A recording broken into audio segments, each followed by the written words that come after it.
That familiar whir, that clicking sound, and then the screen just, filling up line by line. Oh, yeah. Definitely takes you back. If you recognize those sounds, you were probably there right at the beginning of home computing. If not, well, you're about to find out where today's digital world really got its start. Mm-hmm. Welcome to the deep dive.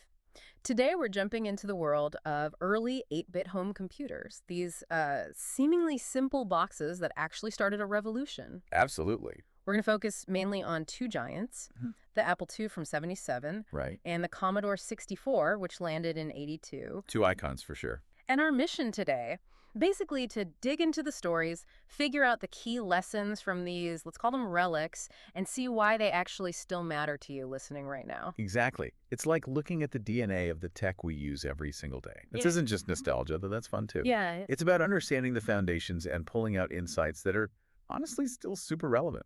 Okay, let's set the scene then. Late '70s, early '80s. Owning a computer at home, that wasn't normal. Not like today. Not at all. It was exotic. It was this totally new thing, wasn't it? Kind of a mix of work, maybe, learning, and let's be honest, for a lot of people, it was about playing games. Well, definitely playing games. And these 8-bit machines were right at the heart of it.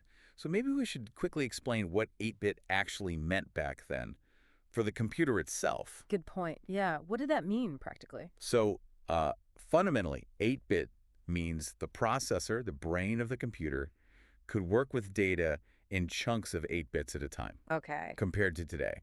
Well, it's tiny. It limited their speed, their memory, everything. But that limitation, it forced some incredible creativity in programming. Right. You had to be smart about it. Exactly. Take the Apple II, Wozniak and Jobs. It wasn't like the very first personal computer ever, No. but you could argue it was the first one that really hit it big commercially, that captured people's imagination, what made it special. Well, for one thing, it wasn't a kit you had to build yourself, right? That was huge. Yeah, a ready-to-run machine? It came assembled. It looked, well, reasonably polished for the time.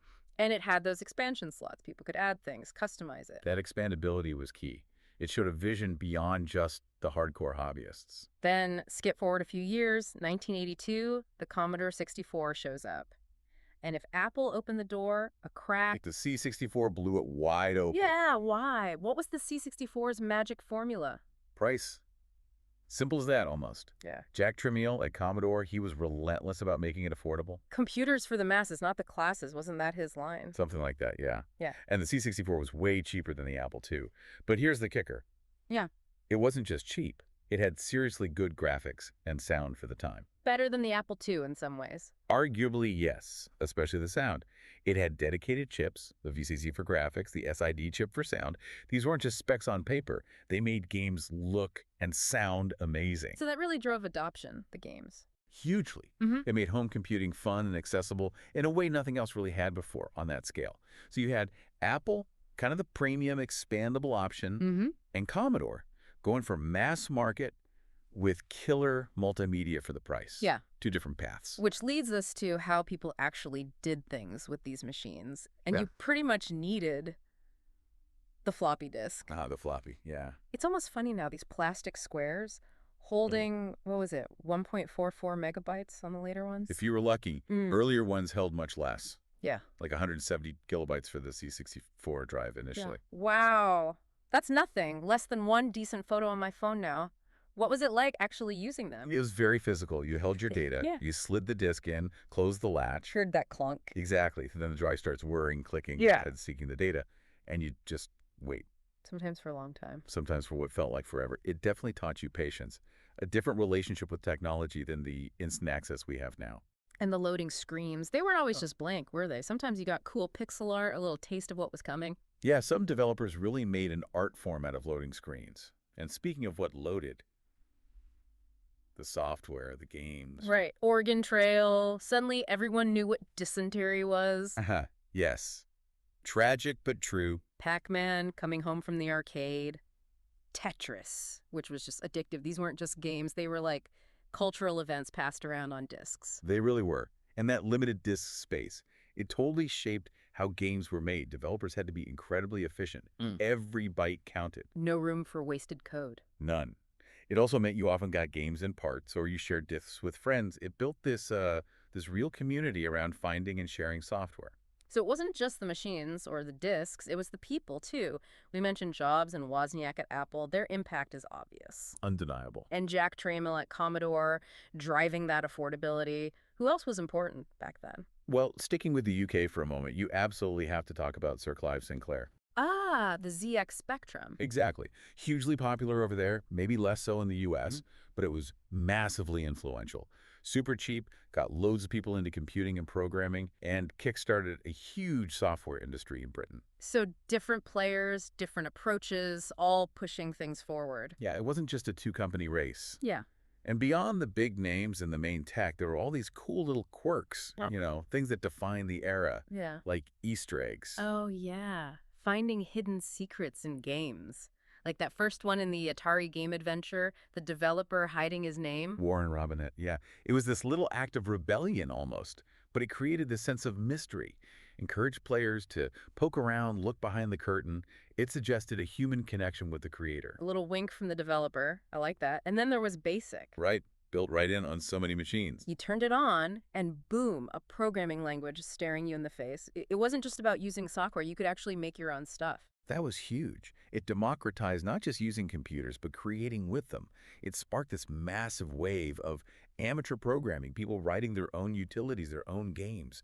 That DIY spirit, how important was BASIC for that? Oh, absolutely critical. It made programming accessible, maybe not easy, but possible for anyone curious enough to type print hello and see what happened. It really lowered the barrier. You could experiment, learn the basics, see results quickly. It nurtured a whole generation of people who understood how software worked, at least fundamentally. They weren't just users, they were participants. So let's bring this forward.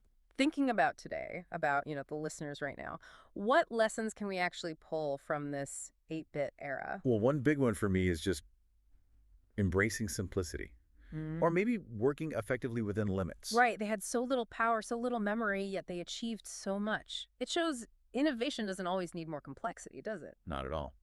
Those constraints forced resourcefulness. You had to make every cycle, every byte count. That skill, doing more with less, is timeless. It's valuable everywhere. And what about patience? Waiting for those disks to load, dealing with crashes. Ah, yes, the crashes. It definitely fostered a different mindset than our current, everything now culture. Maybe there's value in appreciating the process, not just the instant result. I think so. Teaches persistence, maybe. And also community. Remember the user groups. Oh, yeah, people getting together, sharing tips, trading disks. That collaboration, that peer support, it was vital back then. Yeah. And it's still vital now, even if it looks different with online forums and stuff. The principle's the same. And definitely exploration, like hunting for those Easter eggs or tinkering with BASIC. Just being curious, wanting to see how things work, trying stuff out. That's still key, right? For learning anything. Absolutely. Don't be afraid to peek under the hood and maybe thinking a bit more broadly. Appreciate the journey. How do you mean? Well, the struggle, the figuring things out, the slow load times. It wasn't always fun, but it was part of the experience, part of learning. Overcoming those hurdles was rewarding in itself. Yeah, I get that. The process matters. And maybe also remembering this history, understanding where we came from technologically. Yes, preserving and learning from history is crucial. Seeing the path we took helps us understand the present and maybe make better choices for the future. Context matters. So when we look back at the whirring discs and the loading screens, what's the main thing to take away? For me, it's the power of passion and curiosity, driving incredible innovation, even with major limits. These weren't just gadgets. They were the foundation stones for the world you're living in right now. In using our phones, our laptops, all this powerful tech, it's maybe worth remembering those clunky, slow beginnings sometimes. That resourcefulness, that exploratory spirit, it's still essential. Totally. So maybe the thought to leave people with is this. Next time you're facing some tech problem or even just starting a project, how can that spirit of the early days, that ingenuity born from limits, that curiosity, that bit of patience, how can that help you tackle things today? That's a great question. Something to ponder until our next deep dive.